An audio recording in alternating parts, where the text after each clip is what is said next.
Mari or Farah, please go ahead. Interesting. Farah, you have questions?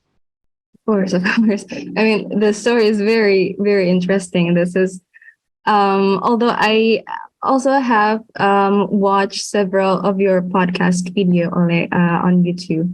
And interestingly, just like you said before, the media is very dangerous nowadays because they are hiding every truth, right?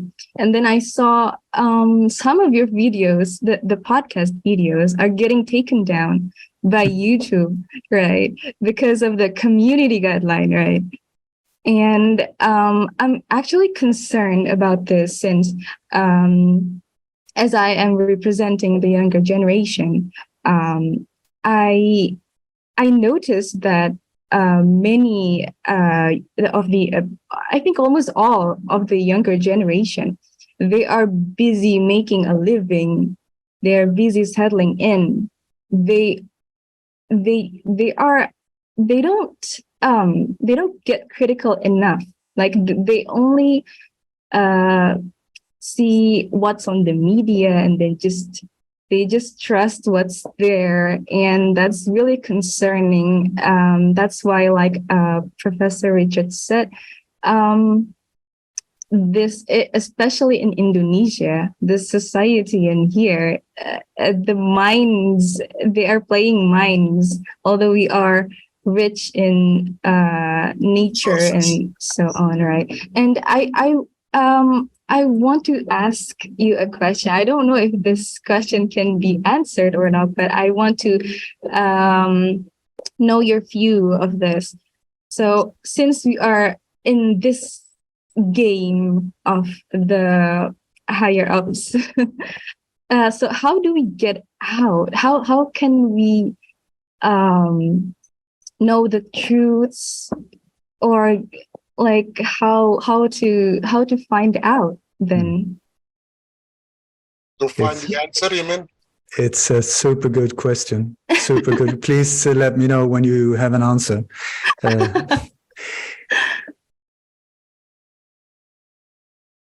I think that I am absolutely non-violent. You know, that is a guideline in my world.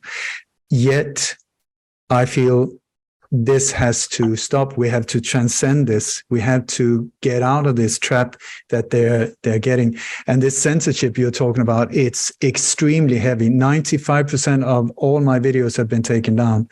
95. It's not YouTube, Google, even Patreon. And the reason Patreon took my account, which was a large part of our income, was because something that was on my website, not something that was on my Patreon account. It's like unbelievable. So it's like a year ago, there was 1.8 million, hits. If I check my name on Google, I did that just for fun. Now it's 19,000. 19,000. And Bing, just a month ago, it was 1.2 million. Now it's 52,000. It's like it is hardcore, brutal shutdown. Facebook. If my wife said happy birthday on my birthday, she was shut down because she broke community guidelines.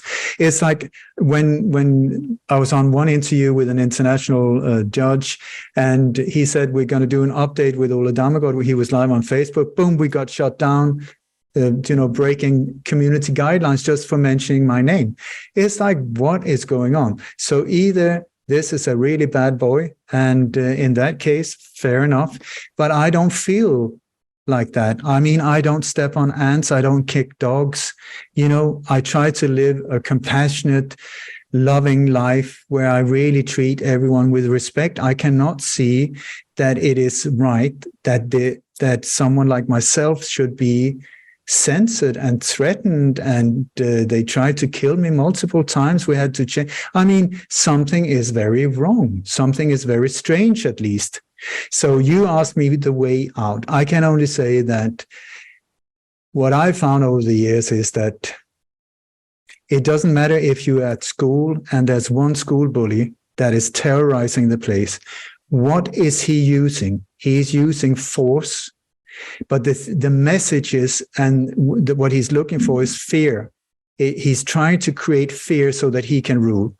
So fear, when you look on a global scale, it doesn't matter if it's a bully on a schoolyard, or if it's a government, or if it's an assassin that is chasing you down, or if the mob. It's still based on fear.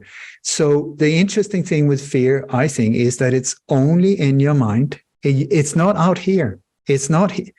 And my fear is not your fear. I have my own, and it's only in here, meaning that this is a place where I can, if I practice, control it. Because also fear is always about something that has not yet happened. It's like, what if, or what if, or what, like, so it's pure speculation about something that has not yet happened, and it's only in your mind. So really, it's a joke. We should not focus on fear except when we pass the street, or if somebody is pulling a gun towards your head, then you can start getting slightly worried. But then again, that gun could be made of licorice. Maybe it's not loaded. Maybe it's just a toy gun, but our mind are so fast to go into fear mode. So to get out of this is to free yourself from fear. I would say the more you can free yourself from fear, the freer you become in your life, and the freer you can move around, the freer and the more balanced decisions you can make also instead, because if you're in fear or panic mode, that is not a good place to be. That's very easy to get hurt or do something really stupid. So I would say focus on your inner peace, focus on your inner peace, and then do the longest journey from here to the heart. Let the heart knows what is right and what is wrong. These forces are trying to get to us through this one, through our mind, through our eyes, through our ears. Your heart knows. It doesn't matter what they say. So very often I try not to listen to this one, and I try to listen to my heart. My heart is very quiet. It's a very quiet voice, but it will tell you what is true. And once you start following that, and you do acts of what in Raj Yoga meant, like they're called perfect actions, something that bring benefits to someone, yourself included. No harm to anyone and some benefit to someone, yourself included. The more you start living with not causing harm, but that doesn't mean being a wuss. It doesn't mean to be weak. It means to do no harm, but absolutely stand up against these and just say, this is so not okay. You say, do that. I say, oh, what? Well, if you don't, then what? Well, we will. What? And the more you can let go of fear, and also, well, you might go to jail. Well, then take me to jail. Look at Gandhi, look at Nelson Mandela. They did more things in prison than they did outside. They became more powerful in prison. It came to in the end, like they were really afraid of putting him in jail because his popularity was just growing every time, So you never know. It's just a matter of the more you can let go of fear, just let it. I mean, I do not like being afraid. I tell you that. I do not like pain. I do not like, and I would like to stay alive. And so it's not an easy one, but it is the way. And then you will also say, when they tell you something and you feel this is not right, then don't do it. Often you don't have to do anything. You just have to say, no, just not doing it. Thank you so much for giving me this option. So not going to do it. I am not going to do it.